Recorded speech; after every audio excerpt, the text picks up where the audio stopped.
Hey guys, welcome to our first video. Before we go on our trip to Busch Gardens Tampa, SeaWorld Orlando, Fun Spot Kissimmee, and Fun Spot Orlando, we want to get a video out there sharing our top 10 most anticipated coasters for this trip. Just before we get started making this list, I would like to mention that I have not been to any of these four parks, whereas my brother Tanner has been to Busch Gardens Tampa. So we are ranking these as if neither of us have been on any of these rides. Some honorable mentions before we get into the real top 10 are Mind Blower at Fun Spot Kissimmee, Tigress at Busch Gardens Tampa, and Kumba at Busch Gardens Tampa. So starting off the actual list at number 10, we have Kraken at SeaWorld Orlando. This B&M floorless coaster has 7 inversions, and it looks like it's going to pull some really good forces. This ride would probably be a lot higher on my list if it were the type of ride that I enjoy.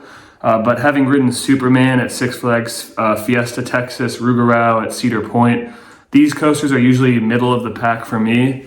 But I do anticipate that it will crack the top 10 of my favorite rides that we do on this trip.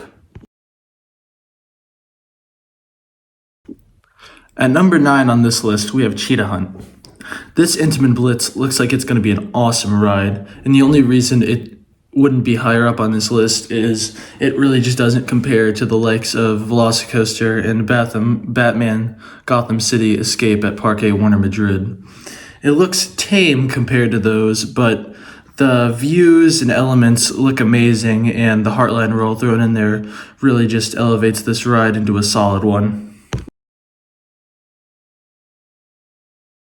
Coming in at the number 8 spot, we have White Lightning at Fun Spot Orlando. This GCI looks to be chock full of airtime with some really solid laterals mixed in. I don't expect that this will be on the level of some of the other GCI coasters that I've been on, like Texas Stingray and Mystic Timbers, just because it doesn't look like it's on the same scale. But nonetheless, I do expect that I'll be a big fan of this ride. It looks like it's a bit rough around the edges from the POVs that I've seen, and I heard it can be a bit bumpy, but nothing that should take away from the ride experience. Overall, it's just a solid looking Woody.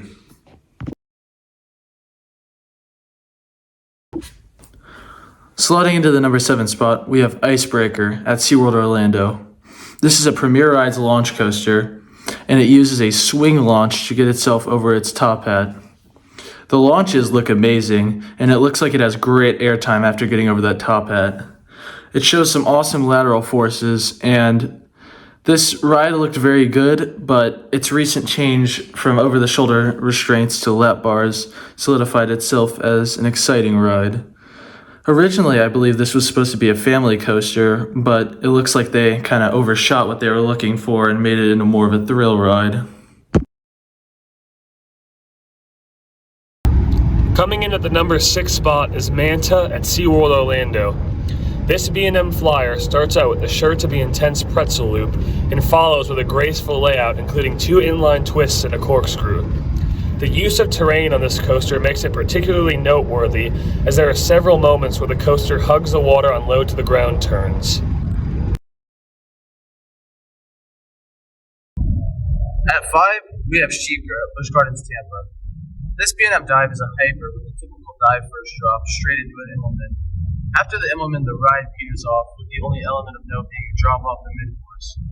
It is a short layout, but the drop of load makes it top 5 worthy. Making its way into the number 4 spot on our list is Montu at Busch Gardens Tampa. This uber intense invert is sure to make me lose feeling in my feet. It tears through its 7 inversions with unbelievable speed, and the Batwing in particular seems like it will be incredibly forceful. In the second half, the use of trenches makes this ride even more interesting, as they use the terrain to their fullest advantage while constructing this ride.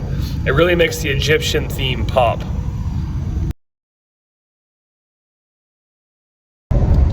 Getting the top 3 started, we have Pipeline at SeaWorld Orlando. This is the first surf coaster, and it focuses more on negative G's, using the surf trains to its advantage.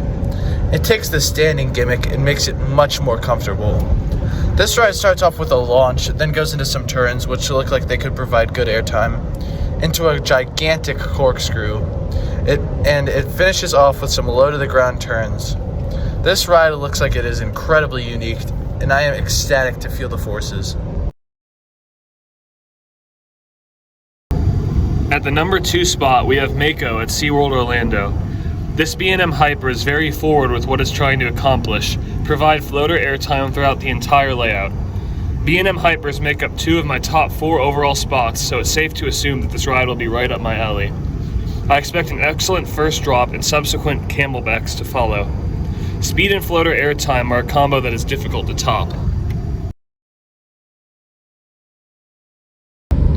Last, but certainly not least, we have our number 1 most anticipated coaster, Iron Gwazi, an RMC Hyper Hybrid at Busch Gardens Tampa.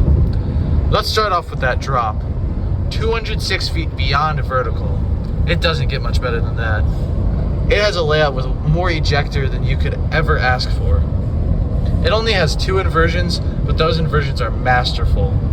First, the death roll, which looks otherworldly. Second is the 0G stall, which just hangs you there.